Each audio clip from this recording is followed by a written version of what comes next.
Kaliwat ka ng clearing operation ng pinagsanib na pwersa ng Manila Traffic and Parking Bureau at MMDA ang isinagwa sa Mabuhay Lane sa lungsod ng Maynila kaninang umaga.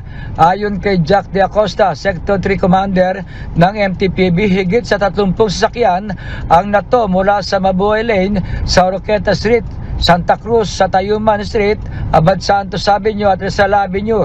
Karamihan sa mga nahatak ay motorsiklo, tok-tok at 4 na kotse ay dadalhin sa impounding area sa Tumana, Marikina City. Ang mga tricycle naman na nahatak ay dadalhin sa impounding area sa Central Market, habang ang ilang sasakyan na mayroong driver ay binigyan lamang ng citation ticket. Ang operasyon ay alinsunod na rin sa direktiba ni Manila Mayor Isko Moreno Dumagoso na naglalayong ibalik ang mga lansangan sa mga tao at mapabuti ang daloy ng trapiko, lalo na sa mga alternatibong ruta tuwing rush hour. Para sa MBC TV Network News, ito si Boy Gonzales, una sa Pilipinas, una sa Pilipino.